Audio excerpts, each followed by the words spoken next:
우리 그리스도인들이 매우 자주 사용하는 낱말들이 있습니다. 그 대표적인 것이 은혜입니다. 그런데 자주 흔하게 사용하다 보니 이 말이 얼마나 귀한지 생각하지 않고 잘못 사용할 때가 많습니다.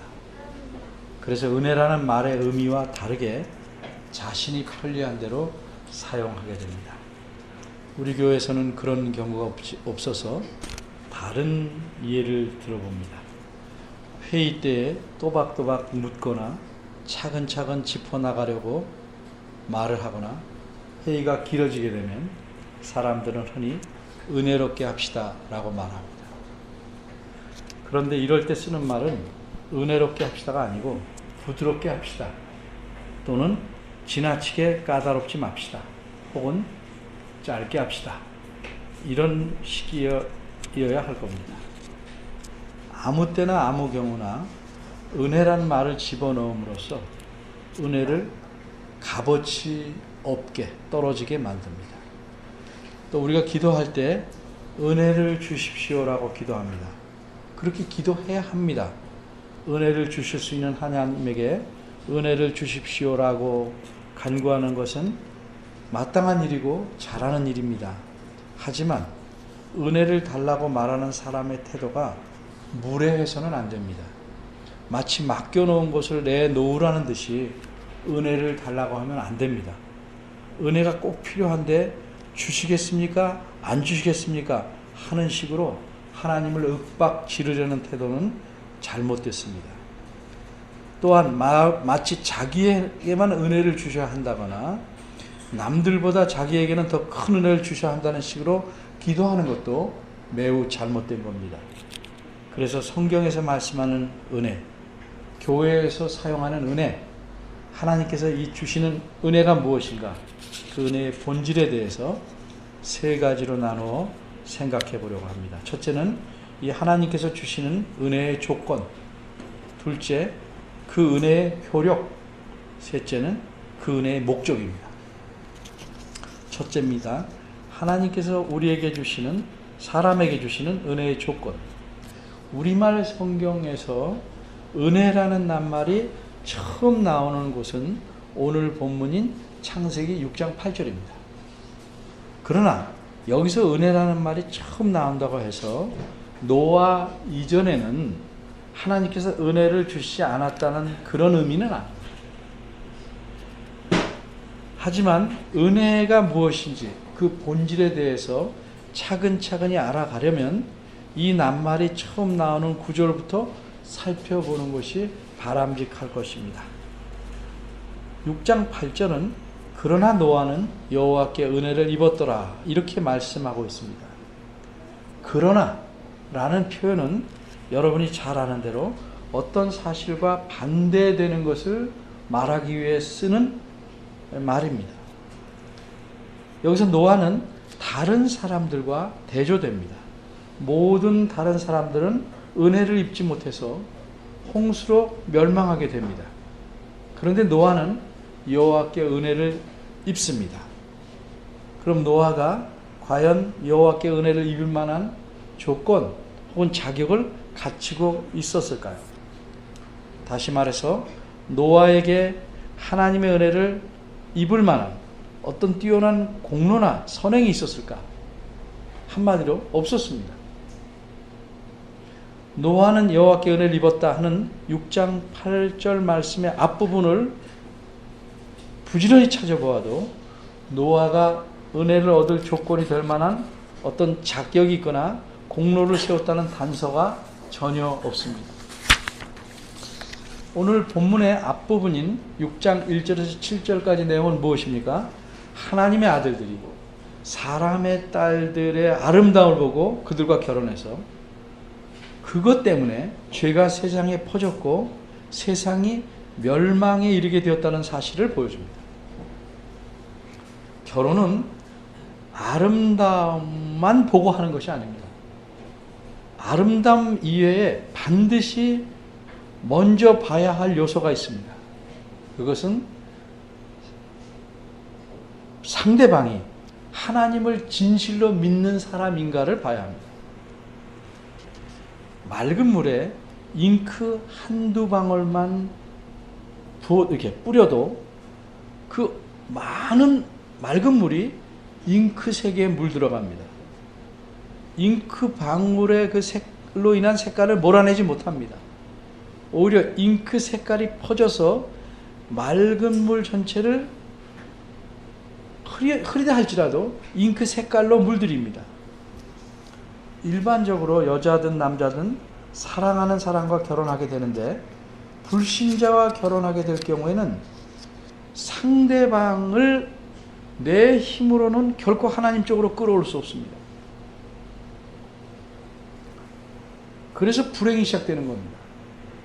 신발에 오물이 묻으면 조금 묻어도 밀폐된 장소에선 냄새가 진동합니다. 이렇듯이 불신자와 결혼하면 하나님을 거역하고 하나님을 멸시하는 냄새가 가정 전체를 진동시키게 마련입니다. 노아 시대의 하나님의 아들들이 사람의 딸들의 아름다움만 보고 그들과 결혼한 결과 짧은 시간에 전 인류가 홍수로 멸망되어야 할 만큼 급격하고 깊게 죄에 오염되고 말았습니다.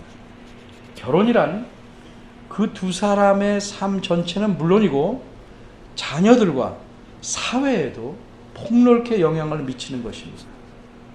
특히 자녀들은 부모의 결혼, 또 그 결혼 생활에서 깊은 영향을 받습니다. 여러분 생각해 보십시오. 같은 시점에 한 친구는 예수님을 믿고 한 친구는 안 믿었을 경우에 긴 세월이 지난 후에 그들의 삶을 한번 보십시오. 그 둘의 삶의 방향이 얼마나 달라져 있는지 볼 수 있을 것입니다. 결혼이 가족뿐만 아니라 자녀들 전체, 그리고 대부분의 사람들은 생각지도 않는 사회 전체에 미치는 영향이 얼마나 큰지는 우리가 주변을 둘러보면 알게 됩니다. 그런데 홍수로 모두 멸망할 상황에서 살아남을 수 있는 은혜를 노아는 하나님에게서 받았던 것입니다. 제가 방금 전에 6장 8절 말씀의 앞부분을 찾아봐도 노아가 은혜를 얻을 조건이 될 만한 어떤 자격이 있다거나 공로를 세웠다는 단서가 전혀 없다, 이렇게 말씀드렸습니다. 그때 혹시 여러분 이런 생각이 들지 않았습니까? 그럼 뒷부분을 찾아보면 되지 않을까? 그래서 지금부터 바로 그 뒷부분에 대해서 말씀드리려고 합니다. 어떤 사람들이 이렇게 말합니다. 노아가 여호와께 은혜를 입은 것에는 이유가 있다. 그것은 8절의 뒷부분에 있는 말씀이다. 즉 9절 말씀이라고 주장합니다. 9절을 보면 노아는 의인이요 당세의 완전한 자라고 말씀하고 있습니다. 노아가 이런 조건을 갖추었으니, 이런 사람이니 하나님께 은혜를 입은 것이라 이렇게 주장합니다. 이 주장이 여러분 보시기에 어떻습니까? 제 의중을 생각하지 마시고 여러분이 보시기에 어떻습니까? 타당하게 보입니까? 아닙니까? 그럴듯하게 보입니까? 그런데 이런 주장은 두 가지 면에서 글을 제대로 이해하지 못한 것입니다. 첫째는 글의 순서를, 특별히 이 창세기에 써진 글의 순서를 제대로 이해하지 못했습니다. 9절은 여러분이 보시는 대로 노아의 사적은 이러하니라 라고 시작합니다. 이 창세기는 모두 11개의 큰 문단으로 구성되어 있습니다. 그리고 새로운 문단을 시작할 때마다 우리말 성경대로 표현하지만 무엇이 이러하니라는 표현으로 시작합니다. 우리말 성경에서는 그 무엇을 여러 다른 말로 표현했습니다. 대략, 계보, 사적, 후에, 약전, 이렇게 다르게 표현했습니다. 그런데 원문에서는 모두 똑같은 말입니다. 안 쓰던 말이지만 기억하기 위해서 히브리어 한마디 쓰겠습니다. 그 똑같은 말은 엘레 톨레도트입니다. 이거 외우지 마시고 외우기 좋게 표현을 바꿔서 얼레 도토리로 기억하시면 됩니다. 원래 도토리가 하나씩 있으면 새로운 문단이 시작됩니다. 그래서 어디가 새로운 문단이 시작인지를 우리가 알 수 있습니다. 그리고 이렇게 새롭게 시작되는 문단은 그 앞 문단들의 내용을 전제로 이야기를 전개하는 것입니다. 바꿔 말하면 새로운 문단은 앞 문단의 이유를 말하는 것이 아니고 굳이 표현한다면 앞 문단의 결과를 말합니다. 따라서 새로운 문단을 시작하는 구절은 노아가 이 구절에서 말한 것처럼 이러이러한 사람이기 때문에 은혜를 받았다고 말하는 것이 아니고 오히려 노아가 하나님의 은혜를 받았으므로 그 결과로서 구절에서 말한 것처럼 이러이러한 사람이다 라고 말하는 겁니다. 여기서 만일 구절이 어떤 사람들이 주장하는 것처럼 8절의 이유라고 가정한다면 노아가 여호와께 받은 것은 은혜가 아닙니다. 그것은 상급입니다. 노아가 잘해서 받은 거니까. 그러면 8절은 노아는 여호와께 은혜를 입었더라고 표현하는 게 맞지 않습니다. 노아는 여호와께 상급을 받았다. 이렇게 표현해야 맞는 것입니다. 우리가 빚진 것을 갚으면서 진지하게 말할 때 제 선물입니다. 이렇게 말하진 않습니다. 빚을 갚는 것을 선물이라고 할 수 없습니다. 은혜는 합당한 조건을 갖춘 사람에게 주는 상급이 아닙니다. 은혜는 여호와 하나님께서 주시는 것인데 아무런 조건이나 자격이 없음에도 불구하고 주시는 선물입니다. 그러므로 하나님의 은혜에는 조건이 없습니다. 둘째입니다. 은혜의 효력. 그럼 조건이 없이 주시는 하나님의 은혜의 그 효력은 어떠한 것인가? 바꿔 말해서 은혜가 미치는 힘, 은혜가 가진 영향력은 어떠한가에 대해서 생각해 보려고 합니다. 9절은 노아의 사적은 이러하니라 이렇게 시작합니다. 그래서 우리는 사적지, 그래서 뭐 역사적인 유적 뭐 이렇게 생각할 수 있는데 한문의 뜻은 그게 아니고 업적이라는 의미입니다. 그런데 원문에 가깝게 이 말을 이해하면 그저 행한 일들을 의미합니다. 노아의 행한 일들은 이렇다. 그런데 9절에서 말한 그 노아의 사적은 그 내용이 창세기 9장 끝 29절까지의 내용입니다. 왜냐하면 10장 1절에서는 또 새로운 문단이 시작되기 때문입니다. 근데 이런 내용을 소개하기 전에 먼저 9절에서는 노아가 어떤 사람인지, 바꿔 말해서 노아는 어떤 삶을 살았는지를 짧게 감추려주고 있는 것입니다. 노아에 대해서 세 가지 사실을 말합니다. 노아는 의인이다. 노아는 당세의 완전한 자다. 그리고 노아는 하나님과 동행하였다. 이렇게 세 가지 묘사를 볼 때 노아가 어려서부터 그러했다는 뜻이 아닙니다. 노아가 인생의 상당한 세월을 살고 난 다음에 그의 삶이 어떠하다고 평가를 한 것입니다. 어릴 때부터 삶을 평가할 수는 없습니다. 살아본 후에 그의 삶을 평가한 겁니다. 노아는 60세에 홍수를 맞습니다. 그리고 홍수 이후에 350년을 더 살고 950세에 죽습니다. 그런데 창세기를 보면 홍수 이전에 노아가 어떻게 살았는지에 대해서는 아무런 묘사가 없습니다. 홍수 때부터 그 후에까지의 삶을 성경이 기록하고 있습니다. 따라서 이 구절에 나타난 세 가지 묘사로 표현된 평가는 노아가 홍수 때부터 홍수를 겪고 난 이후까지를 보고 내린 평가라고 말해야 합당할 것입니다. 어쨌든 노아를 평가하기를 의인이다, 완전한 자다라고 말합니다. 여기서 오해가 생깁니다. 그래서 이 의인이다, 완전한 자다라는 표현을 잘 이해할 필요가 있습니다. 의인이란 말은 히브리어로는 노아는 의롭다 이렇게 말합니다. 이 말은 죄가 없다는 뜻이 아닙니다. 의롭다는 말은 기본적으로 하나님과의 관계가 어떠하냐를 말해주는 표현입니다. 풀어 말하면 하나님의 관계가 올바로 되어 있으면 의롭다라고 말하는 것이고, 그렇지 않으면 의롭지 못하다, 불의하다라고 말하는 겁니다.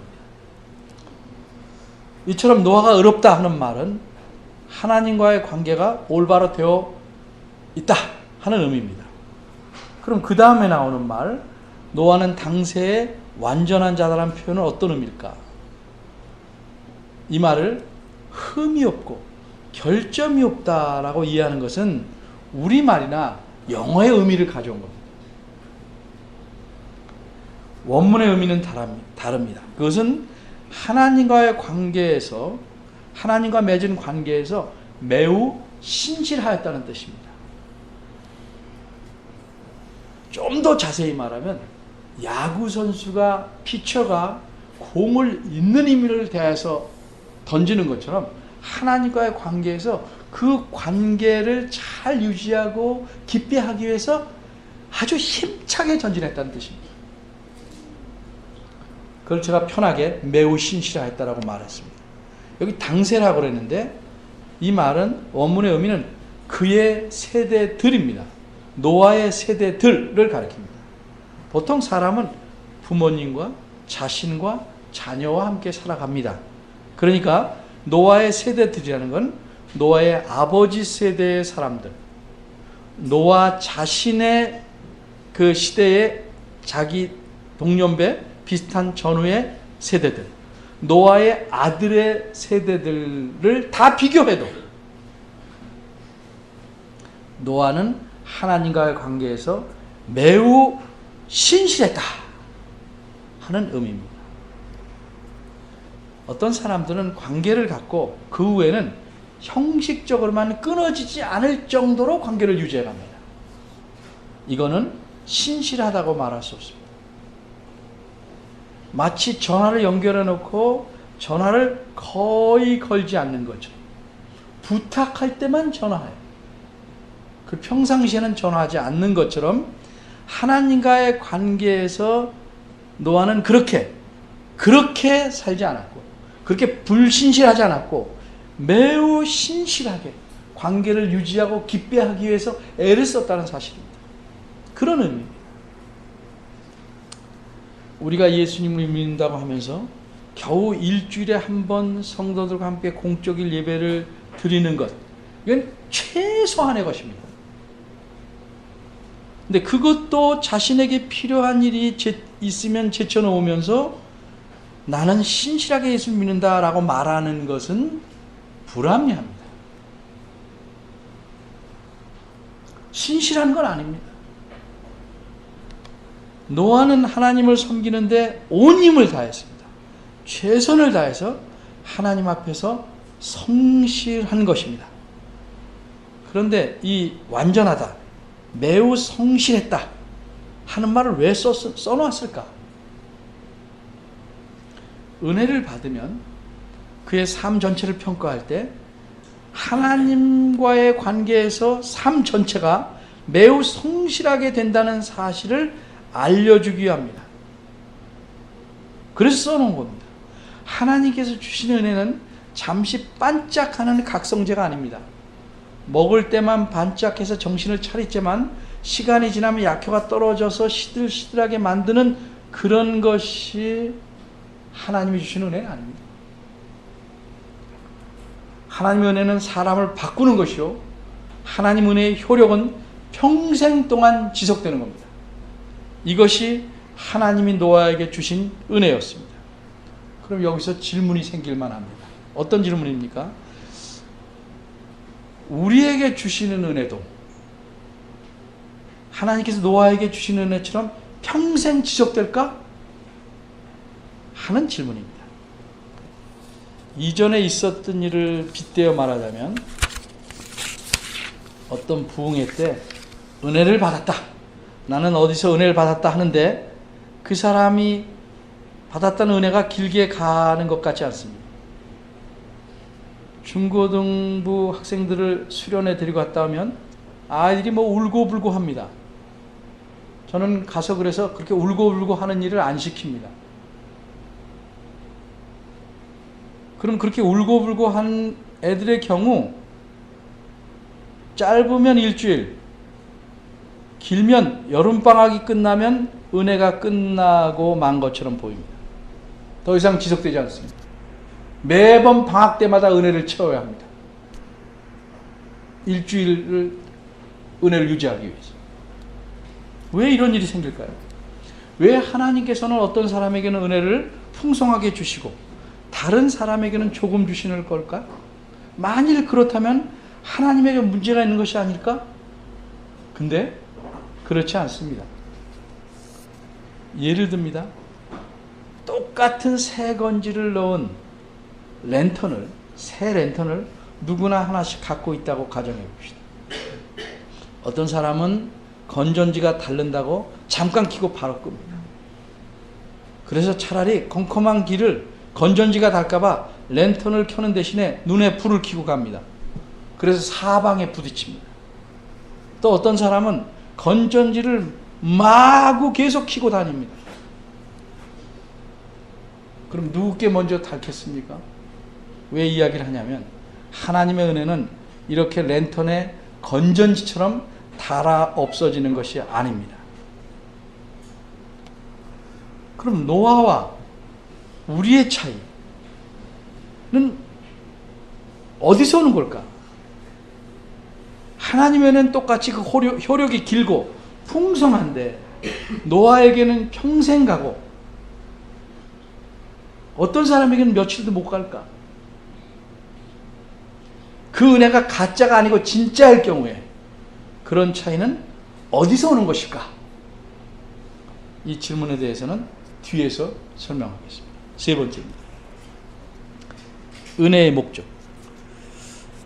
은혜의 효력이 노아에서 보는 것처럼 강하고 평생을 갑니다. 사람을 바꿉니다. 하나님께서 무슨 조건이야 자격을 보시고 은혜를 주시는 것이 아니다. 이런 사실을 우리가 알았습니다. 그럼 하나님께서 이런 은혜를 주시는 목적은 무엇일까? 이 점에 대해서 생각해 보기로 합니다. 우선 노아 시대에 드러난 사실은 하나님께서 홍수로 세상을 멸망시키겠다 하신 후에 120년 후에 모든 사람은 홍수로 멸망합니다. 이 멸망에서 노아는 살아납니다. 그럼 홍수가 있기까지 120년 동안 멸망당하는 때까지 하나님의 은혜를 받은 자는 어떻게 사는 것일까? 은혜를 주시는 목적이 무엇인지 우리 알려면 거꾸로 은혜를 받지 못한 자들의 삶이 이 120년 동안 어떠했는지를 보는 것이 좀 도움이 될 것입니다. 11절을 보면 노아 때에 온 땅이 하나님 앞에 패괴했다 말씀합니다. 패괴했다는 말씀은 부패했다는 의미입니다. 하나님에 대한 믿음, 신뢰, 경외함, 두려움이 전혀 없다는, 사라져간다는 의미입니다. 어떤 학자는 이렇게 말했습니다.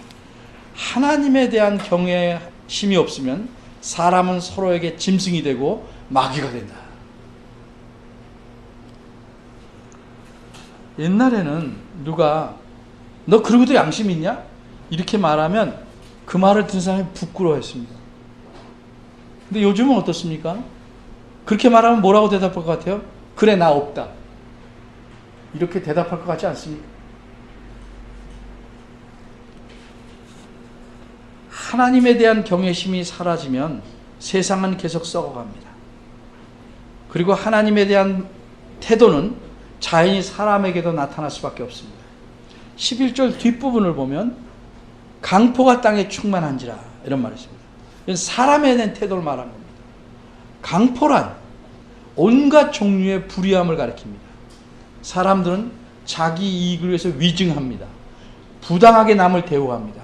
자기부터 이런저런 뭐로 약해 보이는 사람을 어떻게든지 부려먹고 착취합니다.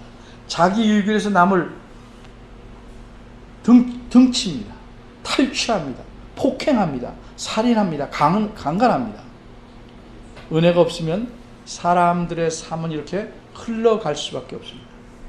하나님에 대해서 경외함이 없으면 사람에 대해서 강포해지기 때문에 온갖 부당함과 불의함이 나타날 수밖에 없습니다. 그래서 사도 바울은 이렇게 말했습니다. 내가 나야 될 것은 하나님의 은혜다. 새겨볼수록 정말 그렇습니다. 사도 바울은 많이 배웠습니다. 최고의 학벌을 나왔습니다. 그런데 예수님을 믿는다는 사람은 다 이단으로 여겨서 잡아 죽이고 핍박하고 또 그러려고 사방으로 뛰어다녔습니다.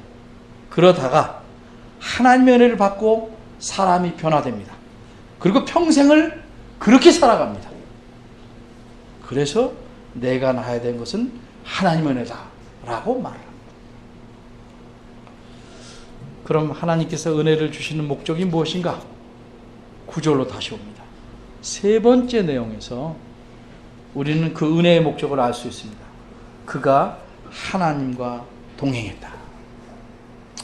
우리말 성경이 이렇게 표현되는데 원문에는 강조됩니다. 하나님과, 그가가 아니고 하나님과 함께 다녔다. 그가. 문학적인 표현입니다. 사람들과 함께 다니는 게 아니고 하나님과 함께 다녔다. 그럼 보이지 않는 하나님과 어떻게 함께 다닙니까? 이런 표현을 쓸 때는 그의 삶이 어떠했는지를 표현해 주는 겁니다. 사람들하고만 다니고 사람들을 따라다니지 않고 하나님과 더불어 살았다는 의미입니다. 사람들 피하거나 무시했다는 의미가 아니고 그 마음의 중심이 하나님을 기쁘게 하려고 하나님 중심으로 살았다는 겁니다. 그의 생각이, 그의 마음이 하나님에게 집중하고 살았다는 의미입니다. 12절을 보십시오. 9절, 10절과 11, 12절은 서로 두 절씩 대조가 되는데 12절을 보면 하나님께서는 세상 사람들을 보셨습니다. 땅이 폐괴해왔다. 우리말 이렇게 성경 표현합니다. 근데 원문은 직역하면 이렇습니다. 하나님이 보셨다. 그리고 보라, 땅이 폐괴하였다. 이렇게 말씀합니다. 하나님 자신도 놀라울 정도로 부패가 심했습니다. 왜 그렇습니까? 하나님이 없이 사는 사람들과 결혼함으로써 죄가 놀랍게 빠르게 퍼져나갑니다. 놀랍게 깊어진 것입니다. 하나님이 세상 지으셨음을 한탄했다고 말씀할 정도로 세상은 죄에 가득 차 있었습니다. 보라, 과연 이 땅의 사람들이 부패했다. 그 이유가 뭐라고 말합니까? 12절에 모든 혈육 있는 자의 행위가 폐괴함이었더라 이렇게 말합니다. 폐괴했다는 말은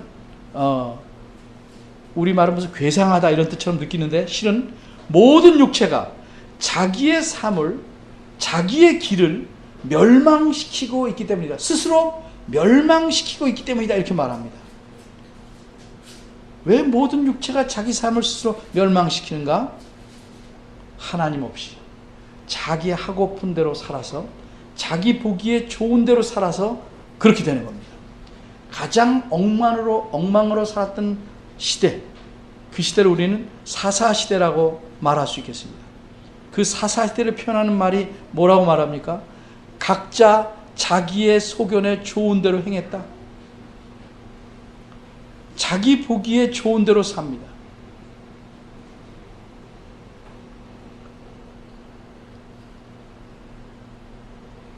힘센 놈이 약한 놈 쳐주고 싶으면 쳐죽이고 강제로 빼앗고 자기 좋은 대로 다 합니다.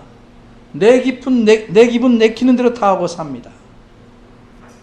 모든 육체가 자기의 삶을 멸망으로 치달리게끔 만들고 있기 때문에 세상은 심하게 썩어가는 것입니다. 은혜 받지 않은 자들의 삶은 이렇게 가는 것입니다. 따라서 한마디로 은혜를 주시는 목적은 뭐냐? 멸망에서 벗어나는 것뿐만 아니라 살아있는 동안 하나님과 동행하는 삶, 하나님과 함께하는 거룩한 삶을 살게 하는 데 있는 것입니다. 10절을 보면 노아의 일생에 대해서 세 아들을 낳았다. 이렇게 표현합니다. 다른 삶과 똑같이 일상적인 삶을 살았다는 거죠. 이런 사람에게 하나님께서 은혜를 주셨습니다. 변화를 시켰습니다. 멸망에서 벗어나고 참으로 하나님과 동행하는 삶을 살도록 하셨다는 것입니다. 그럼 이런 노아에게 주신 은혜는 우리에게 안 주셨는가? 그런 은혜 주셨습니다. 똑같이 평생 가는, 우리를 변화시키는 그렇게 강력한 은혜, 조건 없이 주셨습니다. 그게 어떤 은혜입니까? 멸망에서 벗어나서 하나님과 동행하는 삶을 사는 은혜. 어떤 은혜? 한마디로 예수님 믿는 은혜를 주신 겁니다. 베드로후서 1장 3절은 그 사실을 이렇게 좀 다르게 표현합니다. 그의 신기한 능력으로, 이건 하나님의 신기하다, 이상하다 아니고 신비한, 비밀스러운 능력으로 생명과 경건에 관한 속한 모든 것을 우리에게 주셨다. 이렇게 이미 말합니다. 언제? 우리를 부르신 자를 알므로, 예수를 믿을 때, 예수님을 알 때, 그분을 믿을 때 우리에게 이미 하나님께서는 생명과 경건에 속한 모든 것을 주셨다. 이 은혜는 평생 가는 은혜입니다. 자, 여기서 좀 이해를 쉽게 하기 위해서 하나 예를 듭니다. 밖에 여러분이 다 자동차를 타고 왔습니다. 열쇠를 가지고 집어넣고 돌리면 차 엔진이 돌아가서 차가 움직일 거라고 생각합니까? 안 합니까? 아마 그런 생각도 없이 합니다. 왜? 차에 대한 믿음이죠. 하나님께서 우리에게 평생을 하나님과 동행하는 삶을 살 수 있는 은혜를 주셨다. 왜 그걸 의심합니까? 자동차는 돌리면서. 그럼 그 은혜를 받는 핵심이 뭐냐? 노아의 그 다음에 삶에서 알지만 그 말씀을 믿고 순종하는 겁니다. 그럼 은혜를 누립니다. 내가 느껴야 은혜가 오는 게 아니고 키면 자동차가 움직이듯이 하나님 말씀에 순종하면 은혜가 작동합니다. 그런 큰 은혜를 노아뿐만 아니라 모든 하나님 믿는 사람에게 다 주셨습니다. 그런데 우리는 절대 자동차를 못 믿고 키를 안 집어넣고 걸어 다니거나 자동차 주위를 빙빙 도는 것처럼 하나님의 은혜를 충분히 받아서 살 수 있음에도 불구하고 은혜를 누리려 하지 않습니다. 자기식으로 살고 계속 기도합니다. 은혜를 주십시오. 은혜를 주십시오. 이런 악순환의 삶을 살지 않기를 바랍니다. 그리고 하나님께 주신 놀라운 은혜를 늘 맛보면서 평생을 살기를 바랍니다. 기도하겠습니다. 하나님께서 우리에게 주신 은혜를 생각해 보았습니다.